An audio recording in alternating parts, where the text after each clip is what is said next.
Dans la formation PHP précédente, nous avons monté une interface web pour gérer l'approvisionnement des stocks d'un magasin. Et c'est un code PHP qui a permis d'actualiser les quantités renseignées dans une table de base de données MySQL. Ici, nous souhaitons débuter les travaux pour offrir une interface web permettant d'établir la facturation d'un nouveau client. Et cette application doit exploiter la même base de données MySQL de facturation pour laquelle nous avions construit les relations entre les tables. Il s'agit d'un développement décomposé en plusieurs étapes étant donné la complexité de l'application finale à offrir. C'est pourquoi nous devons commencer par récupérer les sources restituant les solutions que nous avons avancées jusqu'alors. Sources, comme toujours, offertes au téléchargement depuis le site bombache.fr. Comme vous le remarquez, la décompression conduit au fichier de la page web principale nommé index.php. Il représente l'interface web d'approvisionnement des stocks. Le fichier facturation.php est celui qui nous intéresse pour cette formation. Les ressources externes, quant à elles, sont disposées dans les sous-dossiers du dossier de décompression.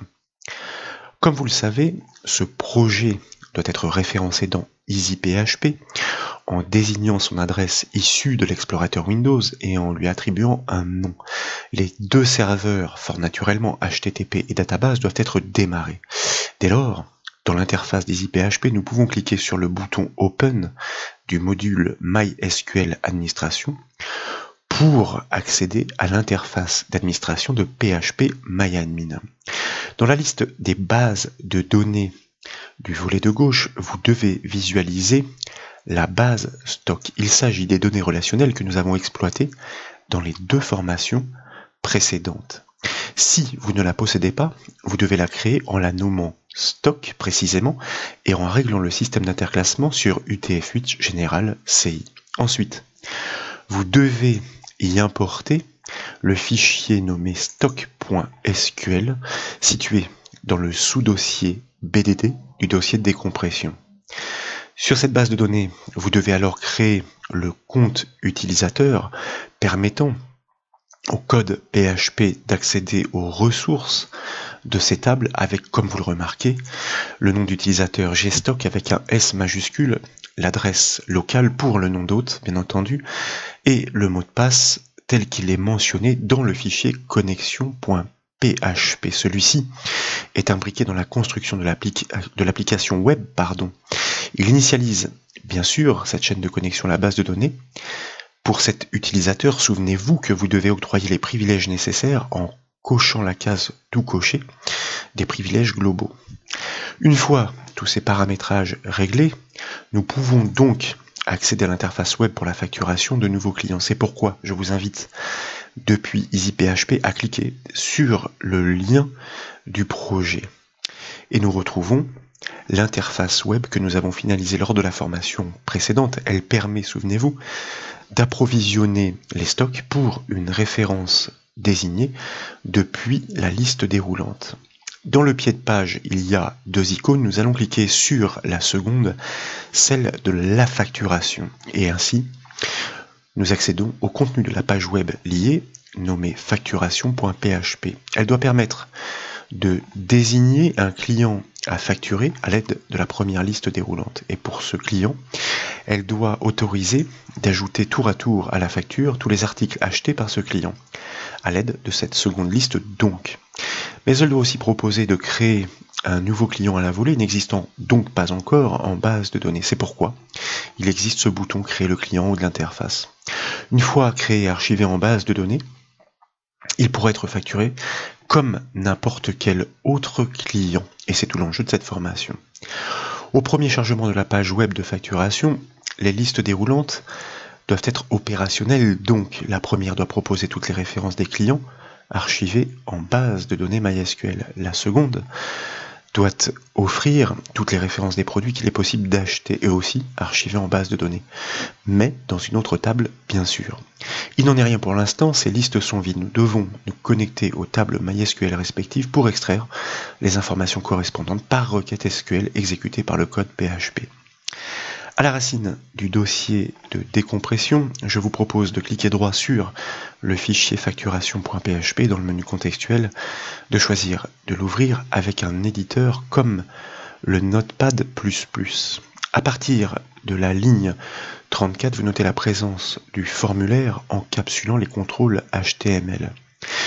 Les listes déroulantes, quant à elles, sont respectivement positionnées à partir des lignes 49, comme vous le remarquez pour celle des clients d'identifiant ref client, et un peu plus bas pour la seconde, à partir de la ligne 82, pour les références des produits. Elles se nomment donc respectivement ref client et ref produit. Chacune propose la première ligne du premier choix par défaut, inscrite par la balise option. Et pour chacune, une section de code PHP est prévue juste en dessous.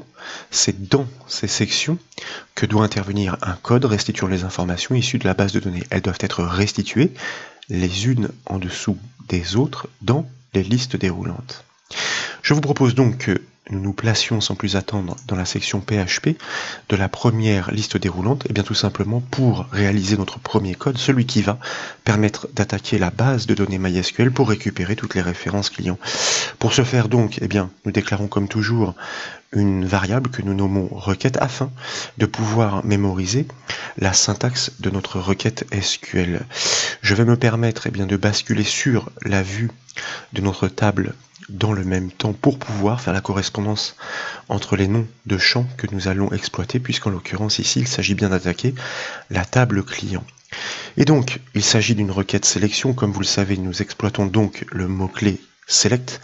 Nous souhaitons seulement récupérer l'information sur la clé primaire. Ce champ se nomme client num, donc nous le désignons par son nom, client underscore num. Cette sélection se fait à partir from, en majuscule tant qu'à faire, à partir de la table client. Et pourquoi pas, par mesure de sécurité, bien que ces valeurs soient auto-incrémentées dans la table, nous pouvons choisir un tree order by, la clause order by, sur ce champ client num pour donc les trier, les classer dans l'ordre croissant.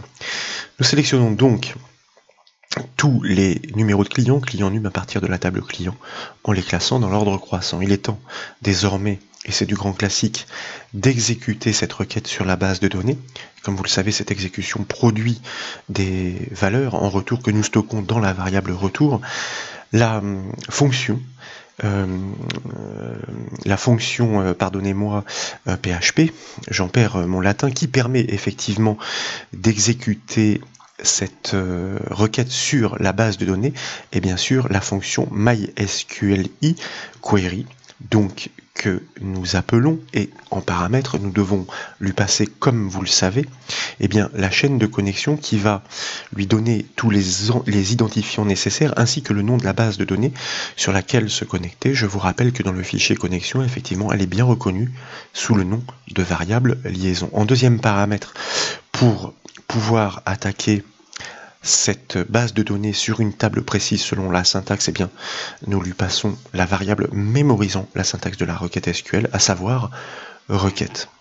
Il en résulte un tableau de variables que nous devons lui-même découper, dont nous devons découper l'information dans un autre tableau de variables pour que nous puissions parcourir chaque enregistrement dans une boucle while que nous initialisons donc, et pour chacun que nous puissions récupérer l'information sur les noms de champs. Ici il n'y en a qu'un, il s'agit du champ client num. Et c'est pourquoi donc à chaque passage dans la boucle, tant que le dernier enregistrement n'est pas atteint, nous déclarons une variable retour qui a pour objectif de recevoir ces informations découpées. Souvenez-vous, il s'agit de la fonction MySQLi fetch array. Array, une fois encore, pour tableau, ça veut dire que nous allons découper l'information restituée sous forme des champs de la base de données, en l'occurrence ici, comme nous l'avons dit, le champ client num. N'oublions pas de fermer la parenthèse de la fonction MySQLi fetch array et la parenthèse de notre boucle while que nous allons tout de suite borner pour ne pas l'omettre et ne pas commettre d'erreur surtout.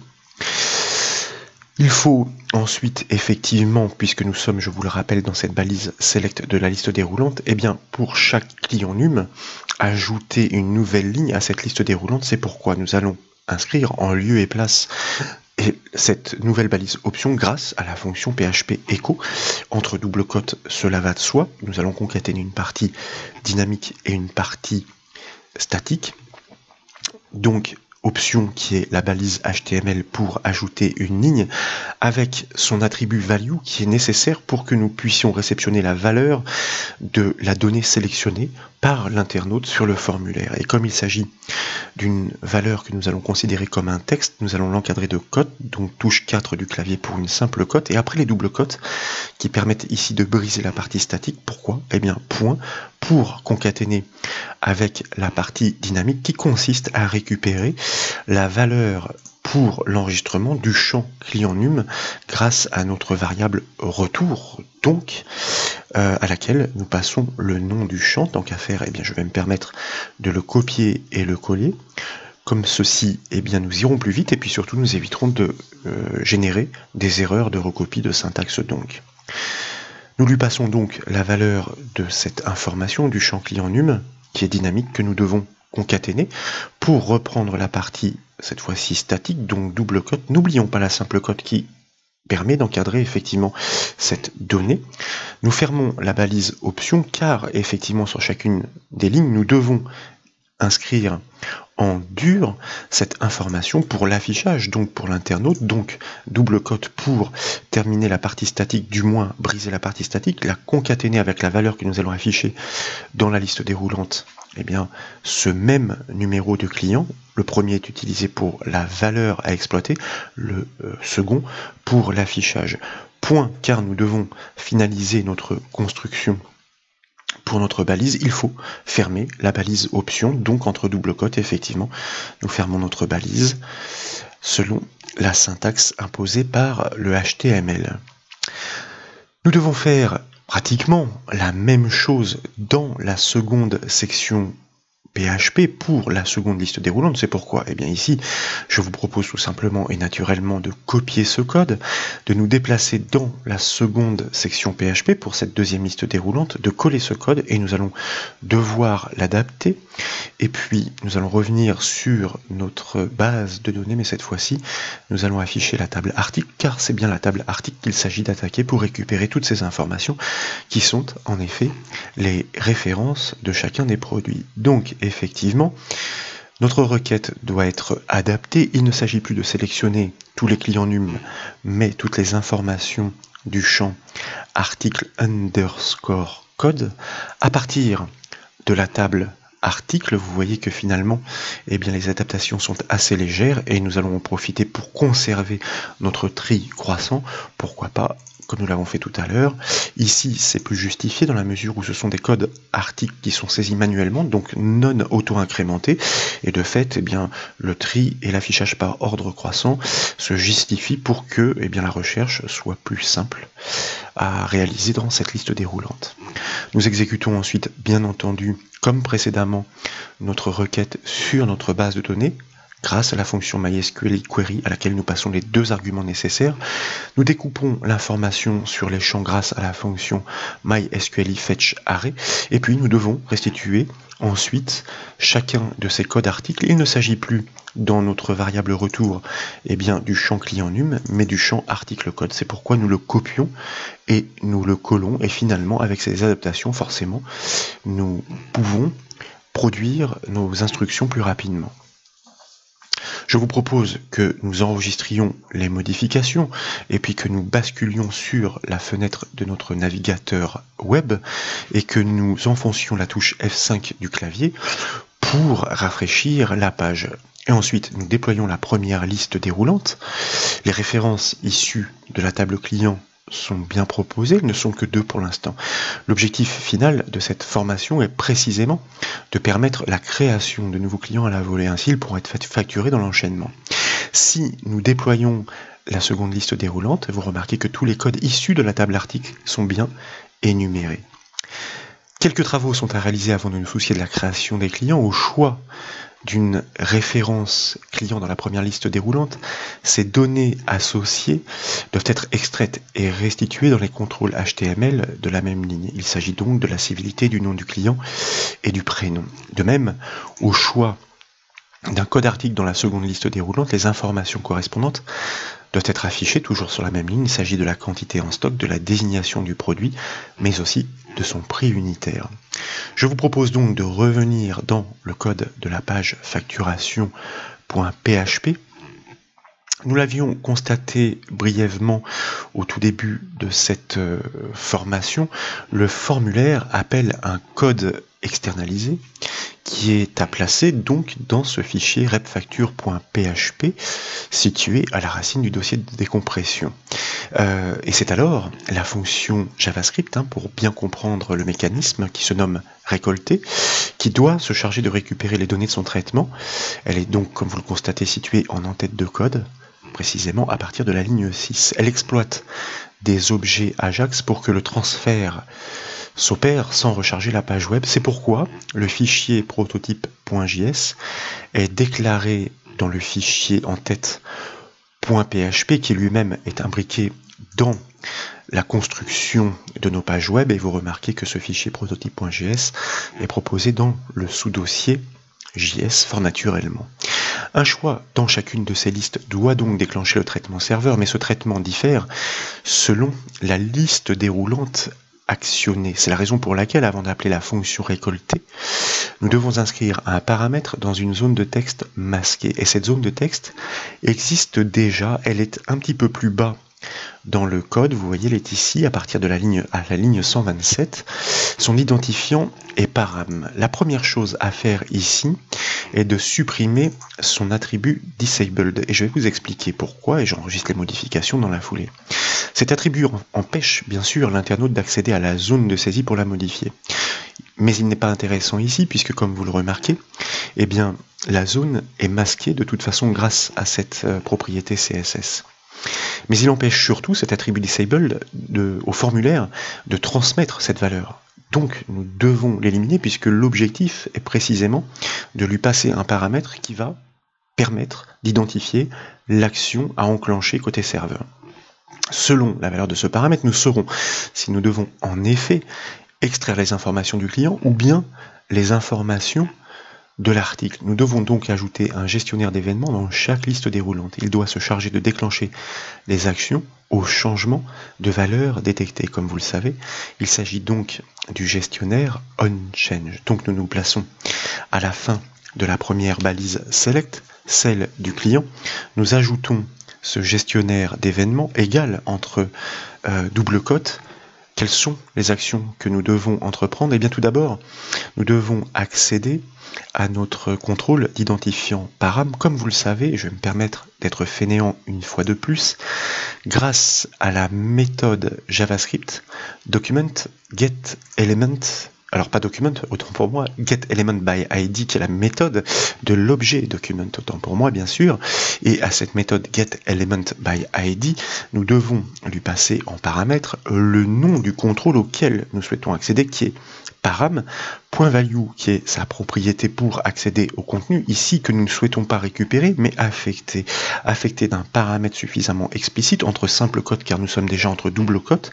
Nous allons par exemple lui passer le paramètre récup client, suffisamment explicite pour l'œil humain. Ça signifie tout simplement que, eh bien, lorsque ce paramètre vaut récup client, nous devons enclencher le code permettant de récupérer toutes les informations liées à l'identifiant du client sélectionné dans la liste déroulante. Point virgule, car une fois que nous avons bien inscrit ce paramètre, nous devons le transmettre, lui et puis toutes les autres informations du formulaire, au serveur pour traitement. Et comme vous le savez, puisque nous exploitons ici les technologies Ajax, eh bien nous devons appeler la fonction récolter que nous venons de présenter et qui se situe en en-tête de code. Une fois de plus, par fainéantisme, mais aussi par sécurité, dans la mesure où nous n'oublions pas de réaliser les adaptations nécessaires, je vais copier ce bout de code pour ajouter ce gestionnaire onChange dans la seconde liste déroulante, celle des produits, en adaptant bien entendu le paramètre. Ici,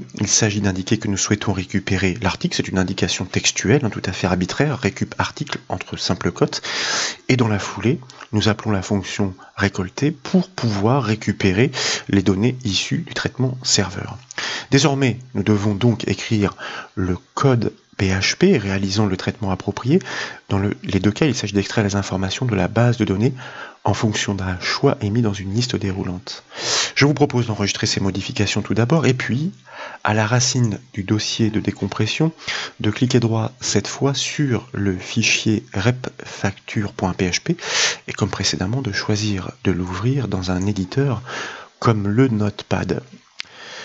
Vous remarquez que des instructions sont déjà présentes, elles initialisent la chaîne de connexion, puis la referment, MySQL close à l'issue des traitements. Donc c'est avant cette fermeture, destinée à libérer les ressources, que nous devons intercaler nos traitements PHP. Et sans plus attendre, il s'agit bien entendu de traitements conditionnels. Je vous propose que nous commencions par émettre une vérification sur la variable potentiellement transmise, comme nous le faisons habituellement grâce à la fonction PHP i7, afin de tester l'existence du paramètre. Vous savez, dans ce contrôle param, c'est l'instruction PHP post qui permet de prélever l'information d'un contrôle HTML transmis par le formulaire soumis, en lui passant bien sûr en paramètre le nom, en l'occurrence de ce contrôle.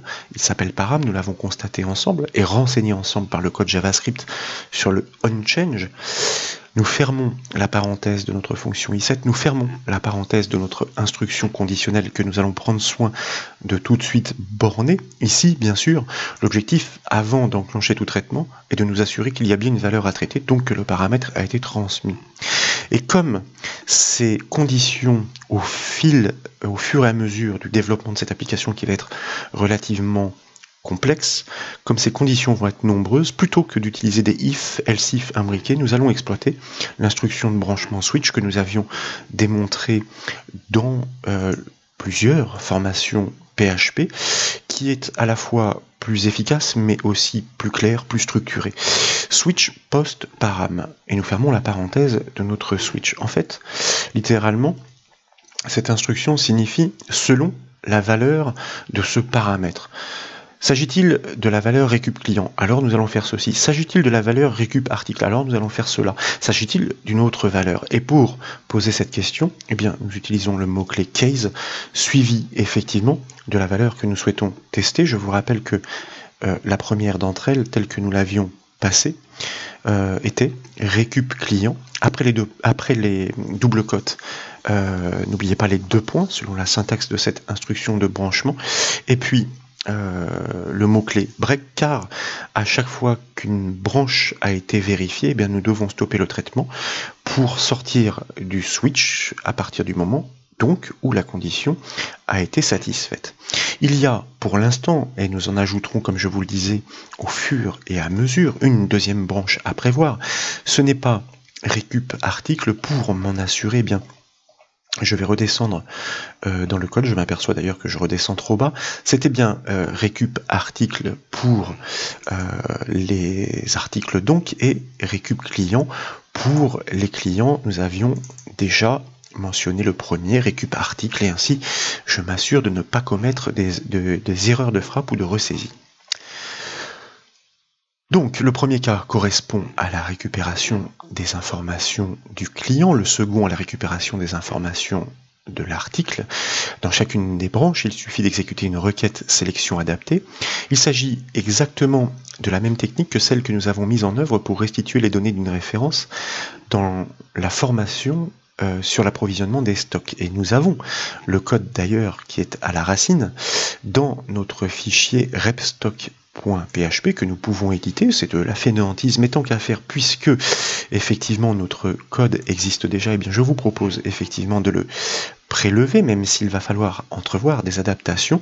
Nous avions réalisé une requête SQL pour sélectionner tous les informations de l'article correspondant au code article sélectionné depuis la liste déroulante. Et bien ici, c'est exactement le principe en ce qui concerne, en tout cas, dans notre fichier repfacture, la deuxième branche. Effectivement, dans ce cas, donc je colle et je prends soin d'indenter.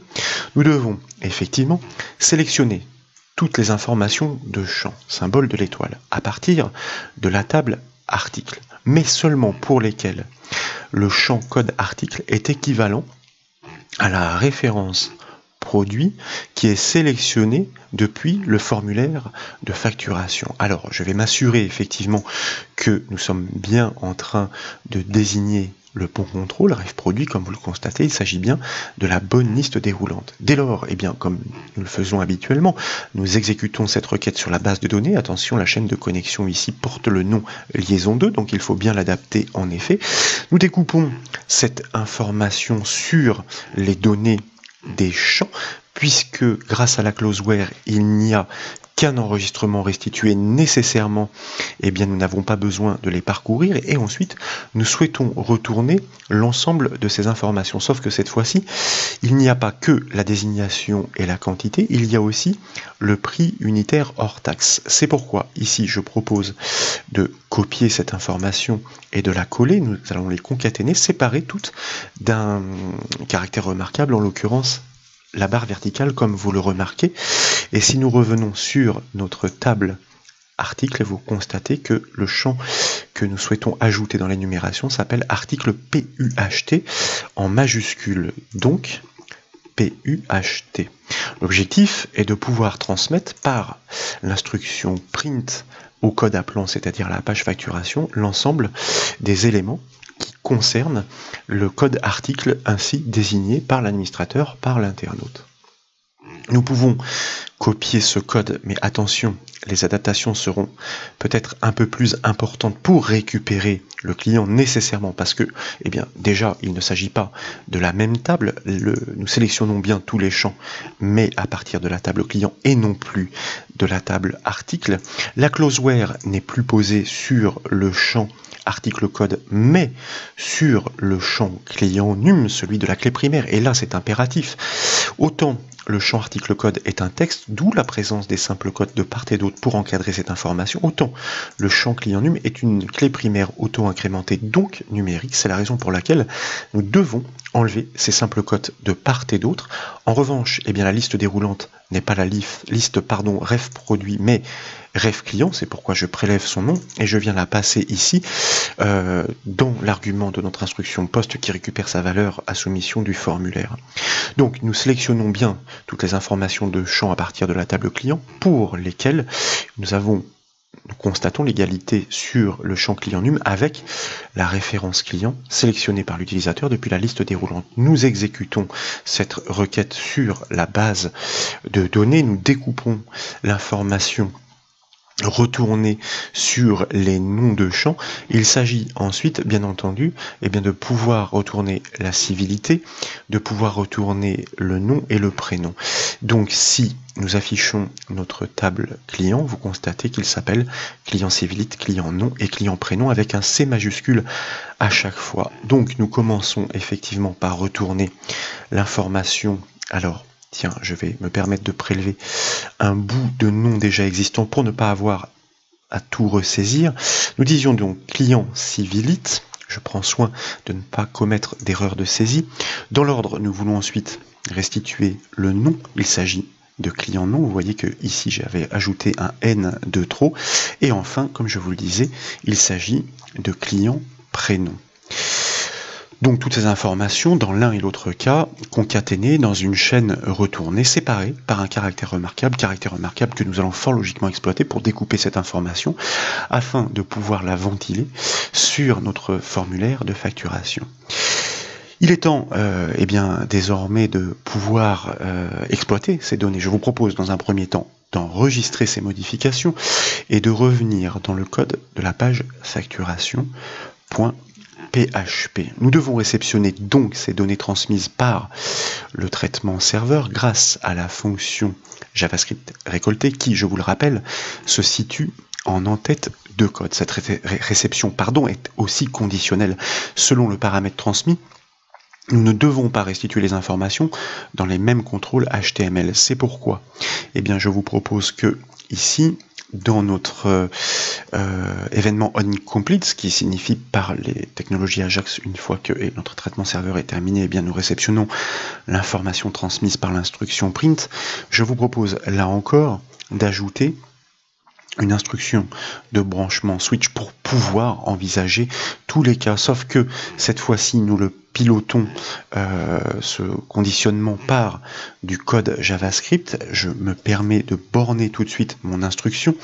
Il s'agit de connaître la valeur portée par le contrôle param au moment où la demande a été faite, car selon cette valeur, le traitement serveur n'est pas le même, et nous saurons ainsi si ce que nous récupérons correspond aux informations du client ou aux informations de notre code article.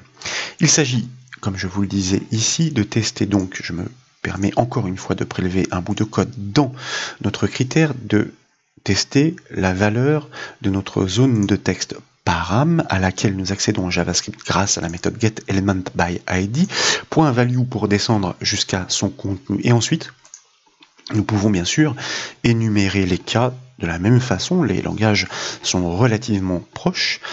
Il y a bien sûr le cas où le paramètre transmis est récup client, souvenez-vous, nous l'avons inscrit nous-mêmes arbitrairement dans la zone de saisie. À ce moment-là, eh bien, nous allons déclarer une variable que nous nommons explicitement, judicieusement tab info, tab pour tableau, tout simplement parce que le but du jeu est de pouvoir réceptionner la valeur retournée par le traitement serveur. Souvenez-vous, il s'agit de la méthode response text de l'objet transport, et donc qui consiste en cette chaîne concaténée avec le séparateur remarquable de la barre verticale, et c'est pourquoi nous exploitons une méthode que nous connaissons bien qui s'appelle split, qui permet de découper selon le caractère qui lui est passé en paramètre, en l'occurrence la barre verticale, donc cette information pour les ranger individuellement dans ce tableau de variables.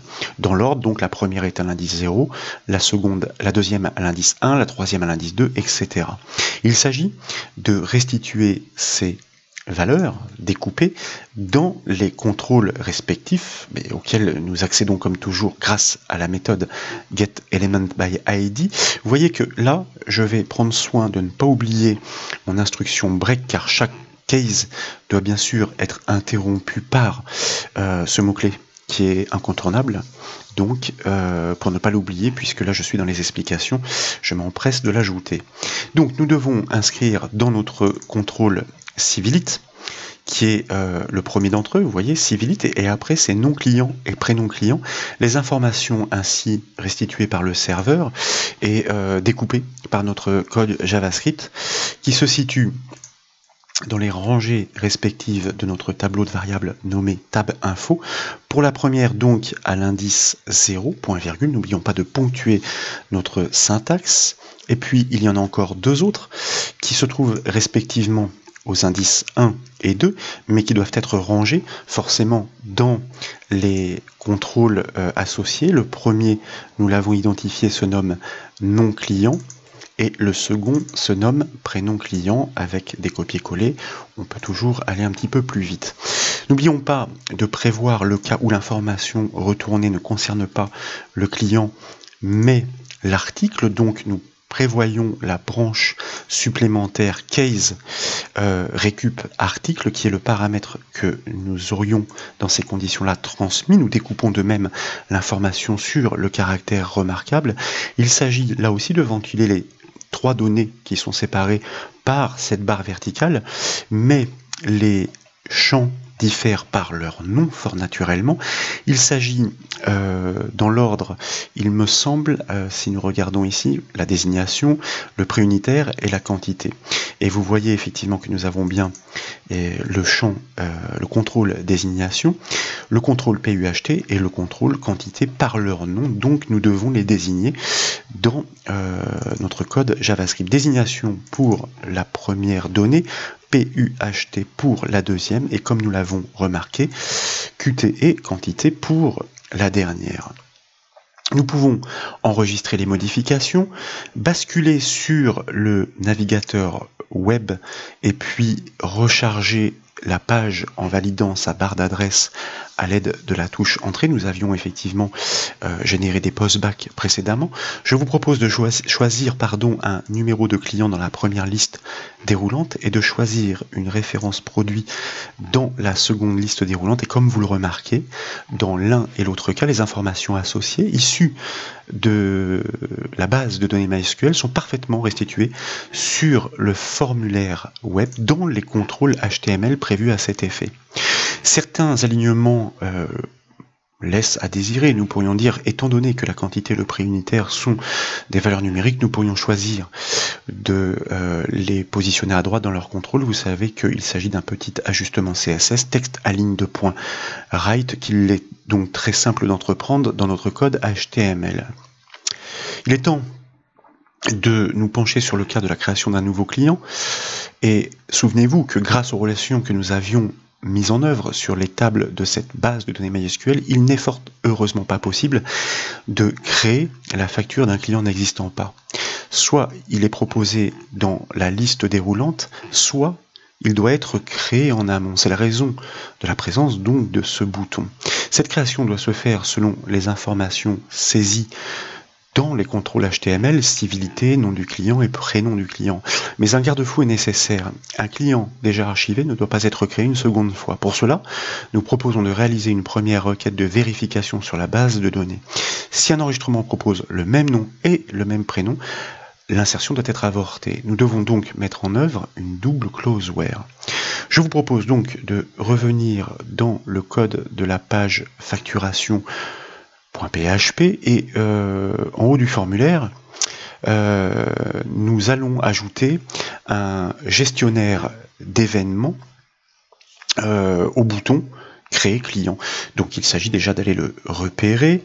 Donc notre formulaire, souvenez-vous, qui commence forcément, il s'est déplacé si nous avons ajouté des lignes de code.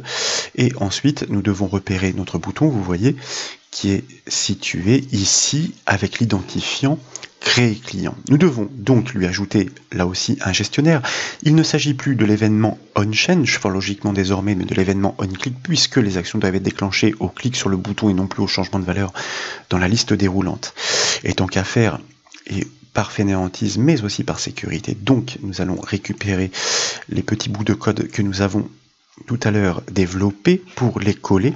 Il faut effectivement transmettre un paramètre pour indiquer au code serveur quelle est l'action à réaliser. Il ne s'agit plus ni de récupérer un client, ni de récupérer un article, mais de créer un client. Donc nous lui passons un paramètre arbitraire, créer client, mais que nous reconnaissons bien, et ensuite nous appelons donc le code serveur par la fonction JavaScript récolter. Donc la technique est similaire à celle employée par la liste déroulante, mais cette fois-ci l'action intervient bien au clic sur le bouton. Le paramètre d'identification est tout d'abord transmis dans la zone de texte dédiée pour connaître l'action réalisée, puis la fonction récoltée est bien appelée pour réceptionner les résultats du traitement. Nous devons donc traiter ce nouveau cas dans le fichier rep facture.php. C'est pourquoi je vous propose de venir dans sa page de code et nous allons ici tout simplement ajouter un nouveau case. Tiens, tant qu'à faire, même si beaucoup d'adaptations sont à prévoir, je vais me permettre de copier une branche complète et puis de la coller à la suite. Comme je vous le disais, il ne s'agit plus dans ce cas-là du cas récup article, mais du cas créer client que nous devons traiter. Et dans un premier temps, nous avons dit que nous souhaitons savoir si le client n'existe pas déjà. Alors vous voyez, il aurait été plus judicieux de copier les bouts d'informations issus de la requête sur la table client plutôt que celle issue de la table article, puisqu'en l'occurrence, ici, il s'agit de créer un nouveau client. Dans un premier temps, nous devons effectivement savoir si ce client n'existe pas déjà. Et c'est pourquoi nous allons tout simplement initialiser une requête de comptage grâce à la fonction SQL count qui permet de compter tous les enregistrements résultants sur un champ à lui passer en paramètre. Fort logiquement, nous lui passons le champ de la clé primaire client num, et grâce à la clause as, nous allons nommer à la volée ce nouveau champ pour cette information statistique résultante NB. À partir de la table client, nous souhaitons effectivement réaliser ce décompte, mais comme nous le disions, pour lesquels eh bien, il y a à la fois l'égalité sur le nom et à la fois l'égalité sur le prénom. Donc, double clause where nous conservons la clause, ce n'est plus une égalité sur le champ client num, mais une égalité sur le champ client nom que nous devons vérifier. Et comme il s'agit d'une information textuelle, nous l'encadrons tout de suite de simples cotes de part et d'autre des doubles cotes. Nous devons vérifier l'égalité avec, cette fois-ci, l'information contenue dans le contrôle HTML non client, et en même temps, donc opérateur end que nous allons ajouter à la suite, eh bien nous devons vérifier l'égalité sur le prénom par copier-coller. Ainsi je récupère mes simples codes, sauf que il s'agit cette fois-ci de vérifier cette égalité sur le champ client prénom et non plus client nom, et forcément cette égalité doit se faire avec le contrôle prénom client et non plus le contrôle non client. Comme toujours dans la foulée, d'où l'intérêt d'avoir copié ce code, nous exécutons notre requête. Si effectivement elle fonctionne, cela signifie que eh bien, la valeur retournée dans le champ NB est positive. Il y a un enregistrement, voire plus, qui concorde. Ça veut dire que le client existe déjà. Alors 1 serait le maximum, bien entendu, puisque nous allons interdire les doublons par ce code PHP. Donc nous exploitons comme toujours notre fonction MySQLifetchArray pour pouvoir accéder aux informations de champs détachés. Désormais, eh bien, grâce à notre fonction retour, l'objectif est de savoir si la valeur retenue dans ce champ est positive ou non. Donc retour notre variable, nous lui passons le nom du champ dont nous souhaitons réceptionner l'information en paramètre entre double cote, donc NB. Est-ce que cette valeur est positive? Si elle est positive, ça veut dire que le client existe déjà, comme nous l'avons dit. Auquel cas, eh bien, nous allons effectivement retourner une indication au code appelant. Alors très simplement, ici vous voyez, entre double cote, histoire de pouvoir vérifier dans un premier temps, le client existe déjà. Et puis, nous devons prévoir, bien entendu, le cas contraire. Le cas contraire signifie que comme la valeur retournée dans le champ NB vaut 0, eh bien qu'il n'a pas pu être comptabilisé, donc que le client n'existe pas, donc il peut être créé, il faudra engager une requête update, cela va de soi.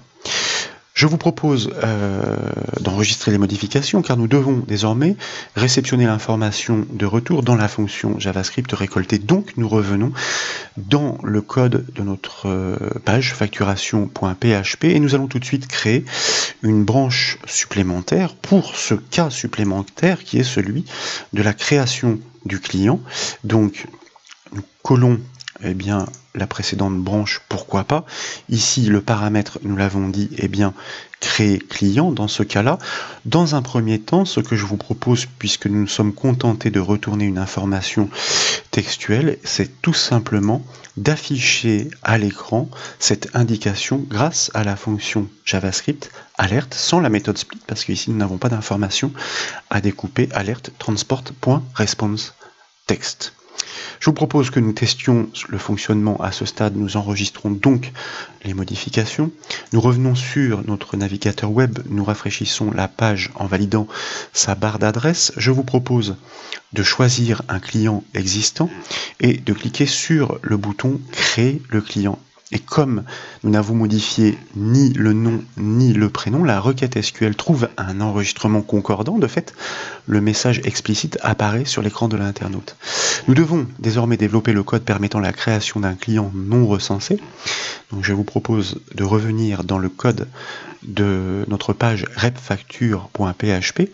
Et tout d'abord, dans la branche du if ici, puisque ce sera pour le traitement ultérieur par la fonction récoltée, nous allons modifier l'information par NOC. Il s'agira de pouvoir lui indiquer si effectivement le client a été trouvé ou non pour entreprendre eh bien, une action différente. Et puis ensuite, eh bien, nous devons dans le else nous soucier d'établir la requête permettant d'insérer ce nouveau client. Donc nous allons la saisir, requête égale, comme vous le savez, selon la syntaxe SQL, il s'agit d'une requête insert into. Donc nous commençons fort logiquement par ces mots-clés.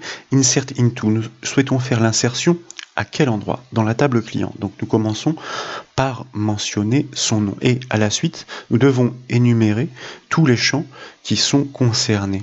Il y a le champ client Civilite dans un premier temps, puisque nous souhaitons créer un nouveau client.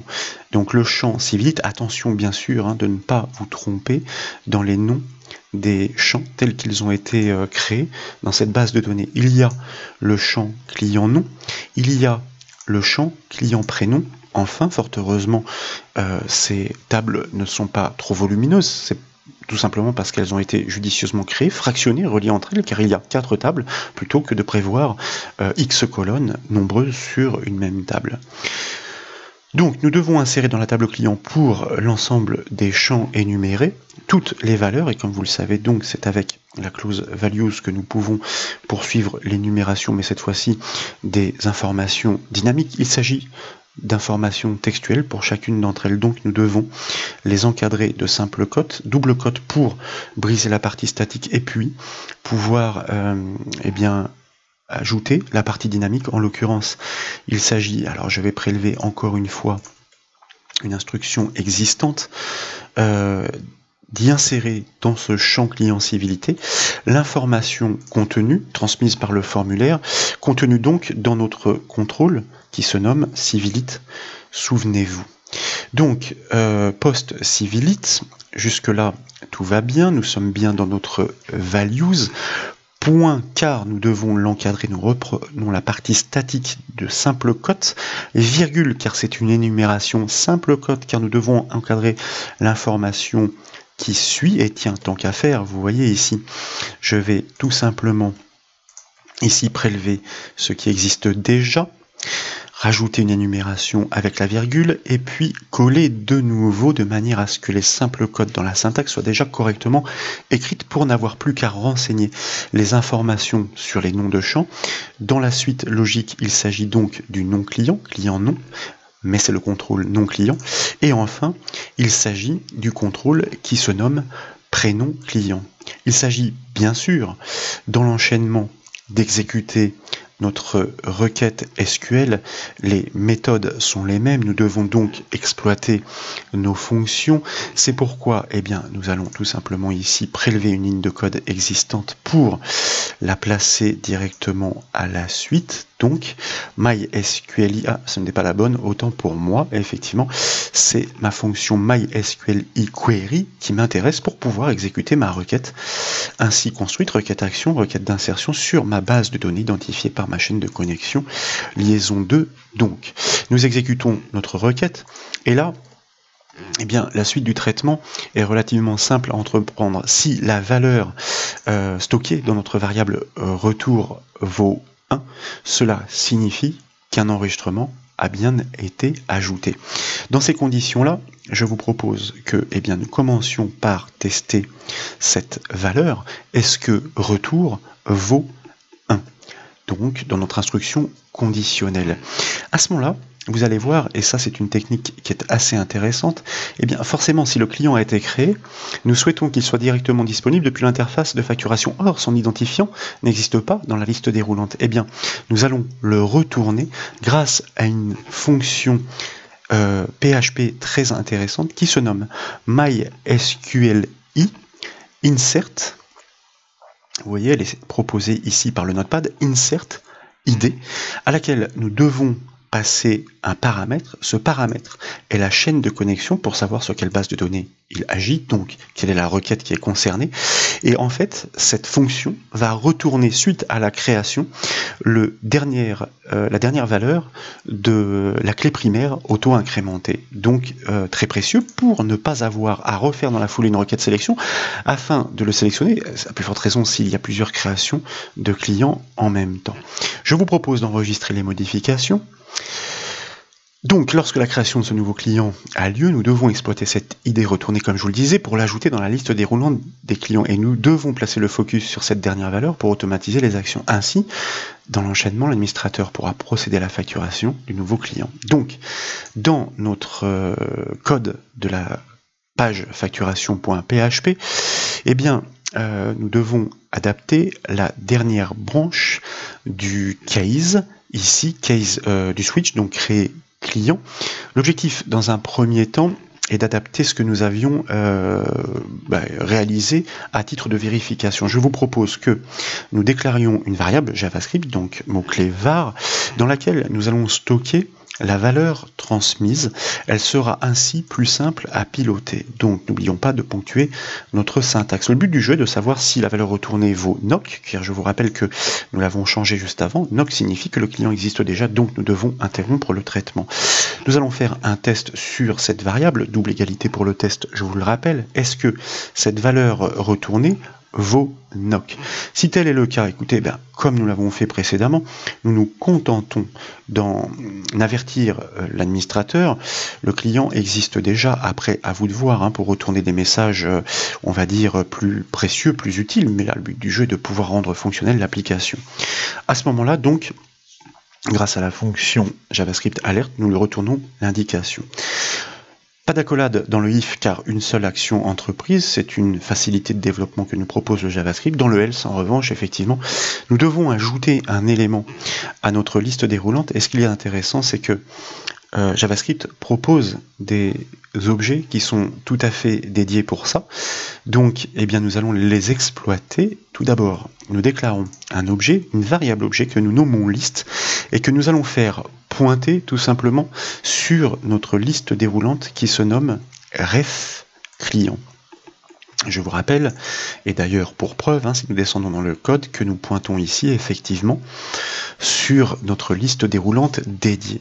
Notre variable liste est donc désormais l'objet qui représente notre liste déroulante. L'objectif est de pouvoir ajouter une nouvelle ligne à cette liste déroulante en lieu et place sur le formulaire web. Et donc nous créons une variable option. Et l'objet JavaScript document propose de nombreuses méthodes et parmi elles, il y en a une qui est intéressante dans notre cas, qui se nomme create element. Elle porte bien son nom, elle permet de créer un élément pour un objet que nous désignerons. Cet élément, quel est-il? C'est une nouvelle balise option pour une nouvelle ligne dans la liste déroulante, donc nous lui passons en paramètre. Faut-il encore dans la foulée définir les attributs de cette balise, notamment pour sa valeur, donc attribut value, nous le calons sur rep, puisque dans le cas, je vous le rappelle, où le client n'existe pas, nous retournons simplement la valeur de la clé primaire, donc nous classons dessus la valeur 4, la valeur 5, etc., etc.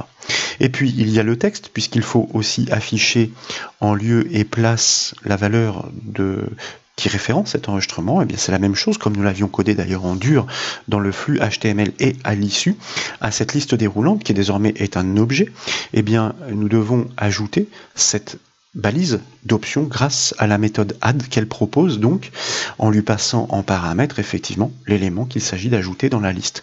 Et pour terminer, nous devons placer le focus sur, comme je vous le disais, le dernier élément de la liste qui correspond au dernier client ainsi créé. Il s'agit de la propriété selected index qui permet de pointer sur, comme son nom l'indique, selected index, l'indice sélectionné, et en l'occurrence nous voulons nous placer sur le dernier, sauf que c'est une information dynamique, c'est pourquoi notre objet liste déroulante propose, et ça nous l'avions déjà appris ensemble, une propriété length qui renvoie la taille de cette liste déroulante. Mais sachant que l'énumération commence à l'indice 0, nous lui retranchons une unité pour bien nous positionner sur le dernier élément. Donc je vous propose une fois encore que nous enregistrions les modifications et que nous basculions sur notre navigateur web que nous rechargeons en validant sa barre d'adresse. Je vous propose par exemple de saisir dans la civilité le texte Madame, pourquoi pas le nom Juana et le prénom Marie, et dès lors nous cliquons sur le bouton créer le client. Bon, alors je m'aperçois qu'une petite erreur a été générée, mais elle ne doit pas être bien grave, c'est un code JavaScript à n'en point douter. Tout simplement, je vous propose que nous revenions dans notre code comme il n'y a pas eu d'alerte pour voir ce qu'il en est. Oui, alors vous voyez, alors on peut pas dire qu'elle saute aux yeux, mais quand même elle est importante.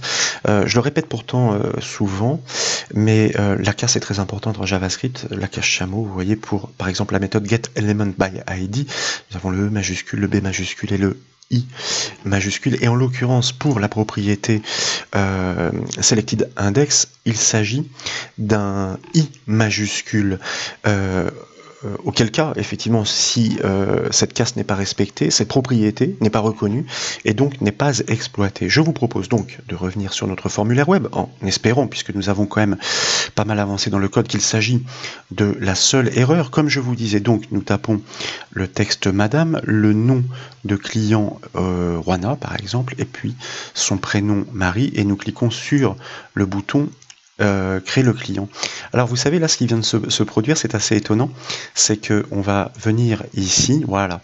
Alors c'est très bien hein, que effectivement nous ayons ce premier retour, comme ça nous allons pouvoir refaire un test. Je viens de réactualiser ma table client et Madame Marie Juana existe déjà, forcément, j'aurais dû m'en douter avant de procéder, parce que l'erreur qui a été déclenchée est une erreur JavaScript. Le code serveur, quant à lui, avait parfaitement fonctionné. Du coup, eh bien, comme il n'avait pas retourné l'information de façon explicite, eh bien, nous n'avions pas pu le constater. Désormais, donc, je vous propose eh bien, que nous en testions un nouveau avec, par exemple, Monsieur, Braltar et Gilles. Et puis, nous cliquons sur le bouton « Créer le client ». Et vous voyez que c'est parfait, car eh bien, à ce stade, nous sommes effectivement avec la création d'un nouveau client, comme vous le remarquez, pour lequel eh bien, l'indice a été ajouté automatiquement à la liste déroulante et aussi automatiquement sélectionné. Donc, ça veut dire que dans la foulée, nous pouvons directement passer à la facturation de ce nouveau client. Pour preuve, hein, nous actualisons ici, regardez la table, et vous voyez qu'il a bien été ajouté.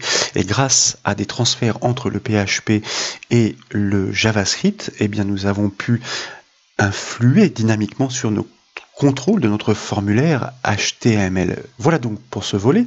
Dans le prochain, nous réaliserons la facturation du client. J'espère que ces démonstrations vous ont plu. Si c'est le cas, comme toujours, je compte sur vous pour mettre un petit j'aime à la vidéo. Et comme vous le savez, vous pouvez retrouver toutes les autres formations sur le site bombash.fr. Je vous remercie.